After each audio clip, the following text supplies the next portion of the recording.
अपनी पत्नी को तलाक नहीं दूंगा, मैं अपने बच्चे को नहीं छोड़ूंगा, क्योंकि मैं अपनी पत्नी से प्यार करता हूं। चंद्रशेखर आजाद रावण ने दो टूक जवाब दिया है रोहिणी घावरी को।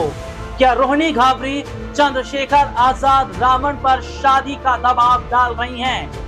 क्या रोहिणी घावरी ये चाहती हैं कि चंद्रशेखर आजाद रावण की पार्टी में और उनकी संपत्ति में उन्हें अधिकार मिले? क्या रोहिणी घावरी ये चाहती हैं कि चंद्रशेखर आजाद अब अपने वायदे को निभाएं? आखिरकार क्यों उत्तर प्रदेश की सियासत में एक हड़कंप सा मचा हुआ है और भीम आर्मी के संस्थापक, भीम आर्मी के चीफ चंद्रशेखर आजाद रावण पर लगातार एक के बाद एक खुलासे हो रहे हैं।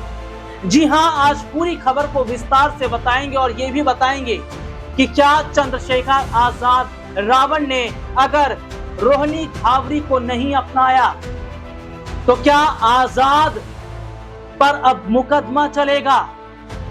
क्या आजाद को लंबी सजा हो सकती है? रोहिणी घावरी ये वो महिला है जिसका संबंध चंद्रशेखर आजाद रावण के साथ रहा है और कई सालों से चंद्रशेखर आजाद रावण इस लड़की के साथ में, इस युवती के साथ रिलेशनशिप में भी रहे। कुछ तस्वीरें भी इनके सामने आई हैं। रोहिणी घावरी ने अब जाकर क्यों खुलकर सफाई दी है? आखिरकार क्यों नहीं पहले उन्होंने चंद्रशेखर आजाद रावण को लेकर यह खुलासा किया? जो बताऊंगा उसे जरा ध्यान से सुनिएगा। दरअसल चंद्रशेखर आजाद रावण ने रोहिणी घावरी ही नहीं, कई और महिलाओं को, कई और युवतियों को, कई और लड़कियों को चीट किया है। उनका रिलेशन कई और लड़कियों के साथ रहा, ये रोहिणी घावरी का कहना है। उन्होंने कहा कि कई युवतियों की जिंदगी को बर्बाद कर चंद्रशेखर आजाद रावण ने शादी रचा ली। उनका एक बेटा भी है, लेकिन वो अब इंसाफ की लड़ाई लड़ेंगी। रोहिणी घावरी जो हैं वो विदेश में रहती हैं, वहां एक कंपनी में काम करती हैं। रोहिणी घावरी जो है एक दलित युवती हैं और उनके पिता एक सफाई कर्मचारी थे। और जो चंद्रशेखर आजाद रावण हैं, उनकी मुलाकात रोहिणी से तब हुई जब पढ़ाई किया कर रहे थे। पढ़ाई के दौरान उनकी मुलाकात रोहिणी से होती है और धीरे धीरे बात आगे बढ़ती है। दोनों रिलेशनशिप में आते हैं और कई वर्षों तक रिलेशनशिप में रहते हैं। चंद्रशेखर आजाद रावण ने वायदा किया कि मैं तुमसे शादी करूंगा, मुझे कुछ वक्त दो। और चंद्रशेखर आजाद रावण ने फिर कभी रोहिणी की तरफ नहीं देखा। रोहिणी घावरी ने कहा कि मेरी जिंदगी को आजाद ने बर्बाद कर दिया है, आज मुझे कौन अपनाएगा, क्योंकि मैं कई वर्षों से आजाद के साथ रिलेशनशिप में थी। हालांकि खबर ये भी सामने आ रही है कि रोहिणी का ये कहना है कि चंद्रशेखर आजाद उनके बच्चे के पिता भी बनने वाले हैं।